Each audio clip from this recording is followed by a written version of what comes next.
uma frase a marcar estes dias que serve de ponto de partida para um novo episódio do podcast Miguel Sousa Tavares de Viva Voz. O autor é o atual secretário-geral da NATO, em vésperas de uma importante reunião da organização. E assim lançamos o tema de arranque da conversa, que começa dentro de instantes comigo, Paula Santos, e com o Miguel Sousa Tavares.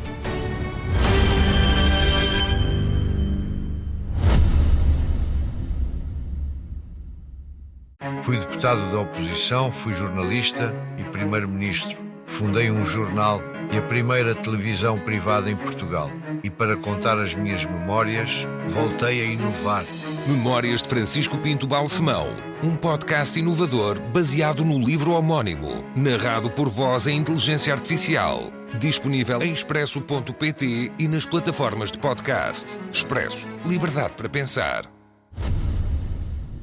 Ora viva, Miguel. Viva, Paula. Vamos lá à frase que Mark Rutte enviou ao presidente dos Estados Unidos e que se tornou pública. Encurtando, será assim: Donald, tu conseguiste o que nenhum outro líder conseguiu na história da NATO. Não foi fácil, mas todos assinaram o compromisso dos 5% do PIB com a defesa. A Europa vai passar a pagar à grande, como devia. No seu artigo no Expresso, escreve que esta é uma frase que fica para a história. Percebe-se porquê. Já é mais difícil entender que não tenha havido qualquer reação à altura dos líderes ocidentais, não é verdade?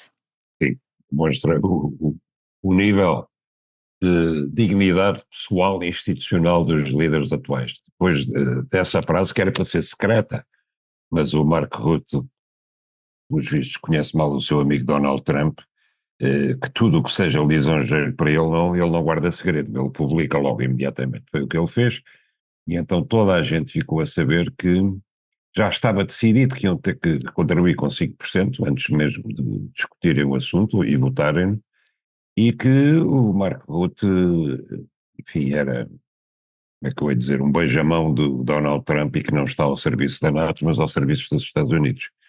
Eu acho que a frase marcou toda a cimeira, depois a cimeira foi um pró-forma para aprovar o que já estava previamente enunciado pelo secretário-geral e pelo presidente dos Estados Unidos, mas fica para a história de facto, porque eu acho que isto é capaz de marcar um ponto de viragem na história da NATO. Quanto mais não seja, é um momento em que a NATO deixa de ser uma organização reunindo livremente a vontade de 32 países e passa a ser a vontade de um país e os outros 32 marcham atrás. E de alguma maneira é uma frase que compromete até posições futuras, que é determinante para a forma como se vê a NATO daqui em diante. Completamente, aliás. Vamos lá ver, a NATO é um clube, como eu disse, tem 32 membros, todos têm os mesmos direitos e obrigações, e nem sequer está escrita nenhum artigo da Carta da Organização quanto é que cada um deve gastar com a defesa. Portanto, aquilo que Mark Rutte fez, que foi decidir pelos outros, a pedido do Presidente dos Estados Unidos, ou por exigência de Donald Trump, é uma coisa de tal maneira indigna que eu não consigo perceber como é que o homem ainda presidiu a reunião e não se demitiu imediatamente. E como é que ninguém pediu a demissão dele. É verdadeiramente inexplicável. Como é que se compreende esse silêncio dos líderes internacionais? Igual ao silêncio deles em relação a Gaza, não falam de coisas que possam irritar o presidente dos Estados Unidos, Donald Trump. Paulo, eu acho que toda aquela cimeira foi humilhante. No fim daquilo, ouvir o Trump a dizer: e agora que vão gastar este dinheiro todo, faço favor de comprar armas aos americanos, são os melhores do mundo. Ou seja, como quem diz, convenci-os a gastar dinheiro a bem dos Estados Unidos, agora venham às compras lá em casa. Enquanto que nós aceitamos gastar 5% até aos próximos 10 anos, os Estados Unidos continuam a gastar apenas 3,2%. Isto demonstra, de facto, o que aconteceu à NATO. Quer dizer, independentemente da reflexão geopolítica sobre a importância da NATO nos dias de hoje, independentemente da reflexão sobre as vantagens que Portugal terá ou não terá por fazer parte da NATO, isto demonstra que, de facto, esta deixou de ser uma organização de Estados livres e passou a ser outra coisa. Uma organização que se revê muito no exemplo e naquilo que é a vontade dos Estados Unidos. Os países, a verdade é que acordaram mesmo nesse tal aumento de 5% do PIB na área da defesa até 2035, e é uma opção que tem custos assumidos, para os quais o Miguel, até através dos seus artigos no Expresso, tem chamado a atenção, e esta semana até volta a fazê-lo. E vamos lá então recordar o que leva a NATO a chegar a este ponto. O Miguel aponta 5 argumentos que nos levaram a este caminho. Quer partilhar connosco? Vamos começar, Paula. Força. O primeiro dos argumentos é que nós há uma ameaça de expansão territorial e imperial da Rússia pela Europa, como se prova pela invasão da Ucrânia. E eu digo que não. A invasão da Ucrânia prova apenas que Putin invadiu a Ucrânia. Agora, que ele queira ir para além disso, e mesmo dentro da Ucrânia, queira ir para além dos territórios do Don e com acesso ao mar através de Zaporíjia, está por provar. E a mim parece-me completamente impossível que Putin tenha a vontade, que tenha os meios e que tenha o apoio doméstico para invadir a Europa, que era uma coisa que não fazia qualquer espécie de sentido. Este é o primeiro argumento. O segundo argumento é que sim, ele tem essa vontade porque ele tem um desejo de reconstituir o Império Soviético. Eu digo que não tenho de maneira alguma um desejo de reconstituir o Império Soviético. A prova é que ele abandonou a Rússia abandonou o Império Soviético. E quem ocupou o vazio do Império Soviético foi justamente a NATO. Portanto, do ponto de vista da Rússia, quem ameaça é a NATO, que vai crescendo cada vez mais para as fronteiras com a Rússia.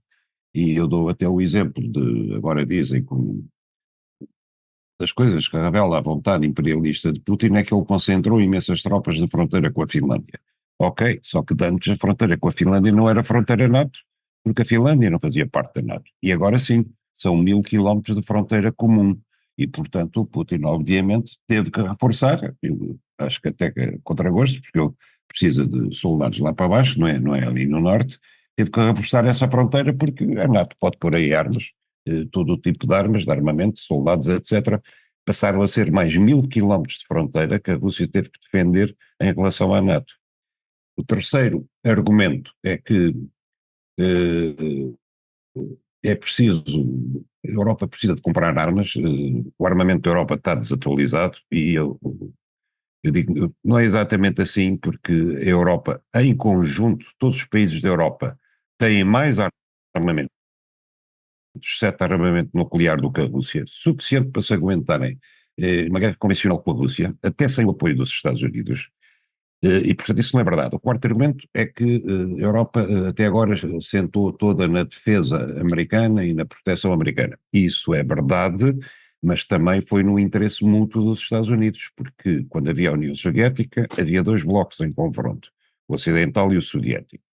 E a hipótese de uma terceira guerra mundial começaria quase fatalmente na Europa. Portanto, a Europa era a linha da frente da defesa americana.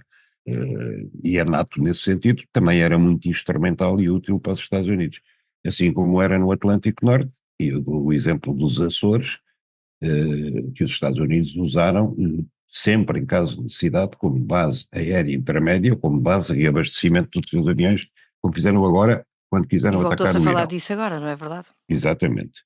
Depois há outro argumento que diz que isto vai reforçar a indústria de defesa e tabela outras indústrias europeias.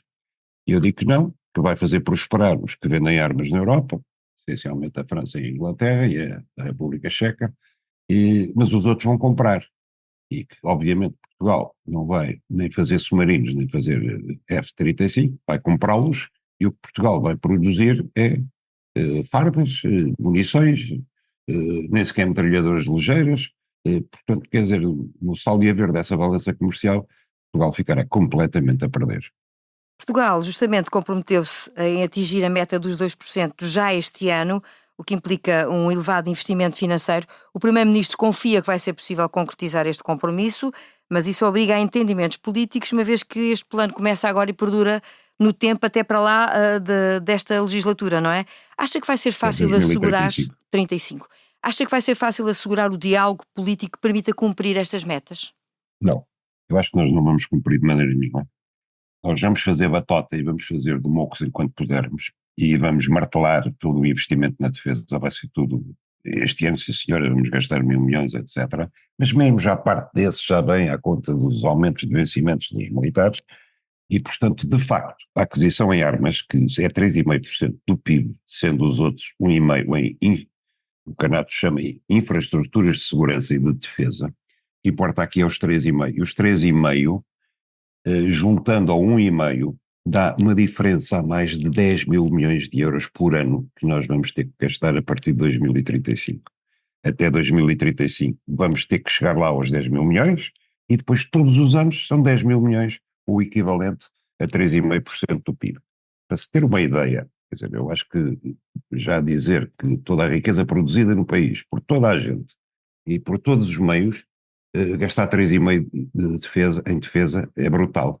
Agora há outro número que ainda é mais impressionante. É que esses 10 mil milhões de euros, a acrescentar aquilo que já gastamos atualmente, vai para 15 mil milhões de euros com a defesa. E isso é 15% de toda a despesa do Estado. Toda a despesa do Estado são cerca de 100 mil milhões de euros. E 15% disso vai para a defesa. Ultrapassa o orçamento da educação, vai ultrapassar o orçamento da saúde. Não sei quanto é que representa em relação às reformas que o Estado tem que pagar ou aos salários dos funcionários públicos, mas é uma coisa simplesmente brutal e verdadeiramente, quer dizer, não é para levar a sério. Não é execuível do ponto de vista até do orçamento, ou seja, da gestão financeira dos governos.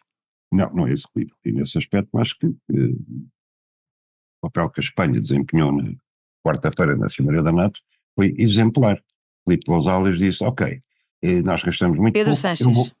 o Pedro Sánchez, eu vou subir, o Pedro agora confundi duas gerações, eu vou subir até aos 2,1 máximo, mas mais do que isso, eu não subo, não esperam que eu suba, porque eu não subo, e não subo nem é sequer invocando uma questão financeira, é porque nos valores políticos em que nós acreditamos, não faz parte deles gastar essa brutalidade com armas.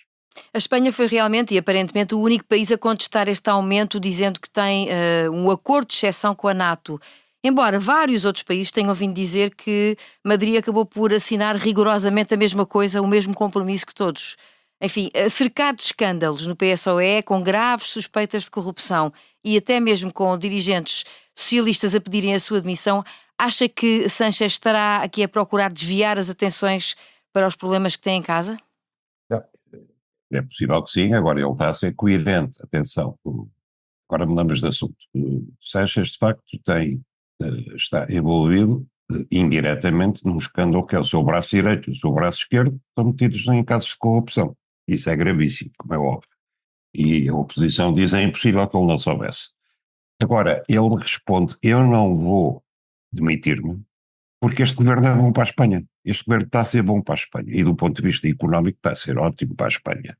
E, portanto, eu acho que desse programa político de melhoria faz parte, de facto, não gastar 3,5% nem 5% do PIB com a defesa. Eu acho que ele aí é coerente.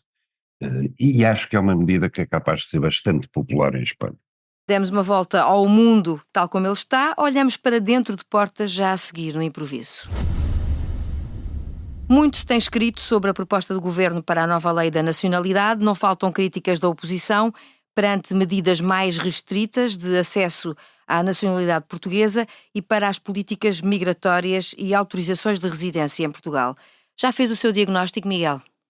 Bom, eu acho o seguinte, eu não sou contra, em princípio, um aperto da lei da nacionalidade, que é uma coisa diferente de uma autorização de residência para trabalho. Pode ser residente em Portugal trabalhar e automaticamente não se torna português, assim como os portugueses que estão em Inglaterra a trabalhar têm autorização de residência, têm permissão de trabalho, mas não têm nacionalidade inglesa. Acho que a nacionalidade significa alguma coisa de importante, porque senão não havia Estados, não havia países, não havia nacionais. Agora, o que me faz um bocado de confusão é o seguinte, vai-se apertar os requisitos para obter a nacionalidade portuguesa para os pobres, para aqueles imigrantes que vêm porque precisam trabalhar.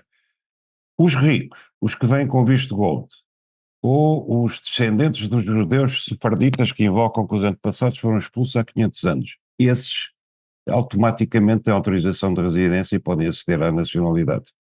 Aliás, dos 43 mil pedidos de naturalização para português que aconteceram no último ano, que há números, que é 2023, desses 43 mil que foram concedidos, 19 mil foram para judeus sefarditas que não falam português nem vivem em Portugal, mas que obtiveram a nacionalidade portuguesa e por arrasto, o passaporte europeu. Portanto, eu não estou contra isso, mas há uma coisa na lei que é uma cedência ao Chega e até às ideias do Donald Trump, que para mim é verdadeiramente insuportável, que é aquela coisa em que se diz que se um naturalizado português for condenado por um crime corresponde a uma pena maior de 5 anos, ele, como medida acessória, perde a nacionalidade portuguesa. Ora, eu acho que isto é absolutamente insustentável, é inconstitucional e é indecente, porque das duas uma. Ou não se naturaliza ninguém, ou quando se naturaliza, naturaliza-se um estrangeiro, passa a ser português, com os mesmos direitos e obrigações dos outros portugueses, dos que nasceram cá. Porque senão temos duas categorias. O português de nascimento teria todos os direitos, mas estaria isento de alguns deveres, e o português naturalizado, que teria quase todos os direitos, mas teria outros deveres que os outros portugueses não tinham. Havia portugueses de primeira e portugueses de segunda. Isso é absolutamente intolerável do meu ponto de vista. Se uma pessoa passa a ser portuguesa, se cumprir os requisitos que nós exigimos, passa a ser portuguesa em todos os casos, mesmo se for condenado em tribunal. Naturalmente que a lei também passará pelo crivo constitucional, pelo menos já foi essa a intenção revelada por alguns partidos que se opõem a estas alterações, não é? E é possível que ela ainda venha a ter um outro Pois, Paulo, desenho no agora futuro. aqui o que é preocupante é o espírito que está por trás disto. É preocupante primeiro para mim que o primeiro Conselho de Ministros do novo governo seja dedicado à imigração. Como é que leu isso já agora? Isto 2 dias antes da Cimeira da NATO. Quer dizer, nós temos um governo que se prepara para aprovar em Bruxelas, como aprovou, uma despesa fixa de 10 mil milhões de euros. Isto não é discutido em Conselho de Ministros. Eles optam antes por discutir a história da imigração, para estarem dentro da moda, para fazerem rapapés ao Chega, porque acham que é muito popular, porque há uma sondagem que diz que 23% dos portugueses consideram a imigração um problema. Eu acho isto muito preocupante, muito mais preocupante do que as alterações à lei, que eu confio que não passem nem no crivo do Presidente, nem no Tribunal Constitucional, se for o caso. Só para concluirmos este ponto, há aqui também novas restrições anunciadas para membros de países da CPLP, nomeadamente o Brasil e Timor. Qual é que acha que é a intenção destas novas restrições? É cavalgar o ar dos tempos. Só que há uma coisa completamente estúpida. Paulo, eu anteontem vinha do Porto para Lisboa, parei numa aldeia, rigorosamente uma aldeia. A aldeia só tinha um restaurante. Eu almocei no restaurante. Tinha 4 empregados, 2 eram brasileiros. Isto é um exemplo de como na restauração, na hotelaria, na construção civil, na agricultura, no apoio dos lares de idosos, em todos esses setores, este país não funcionaria sem imigrantes. Portanto, tenham cuidado. E, aliás, a Confederação da CIP já veio dizer, tenham cuidado, porque nós estamos muito dependentes dos imigrantes. Vocês querem restringir a entrada deles, tenham cuidado com o que estão a fazer. E depois, atenção, porque isto é uma bola de neve. Os imigrantes gastam o dinheiro que não têm, arruinam-se durante anos para emigrar para Portugal para tentar ter uma vida melhor. Chegam aqui, não têm condições nem de alojamento, ganham o salário mínimo, estão completamente desprotegidos, dormem aos 40 num quarto, etc. Coisas que nos deviam preocupar e não preocupam. Mas se de repente o governo agrava ainda mais as condições deles e multiplica as exigências, rapidamente eles passam palavra e dizem Portugal já não dá, não vamos para Portugal. E nessa altura eu quero ver quem é que os substitui. Concluímos assim mais um episódio do podcast Miguel Sousa Tavares de Viva Voz. A sonorização e edição esteve a cargo do João Martins. Para a semana voltamos com mais uma volta pela atualidade.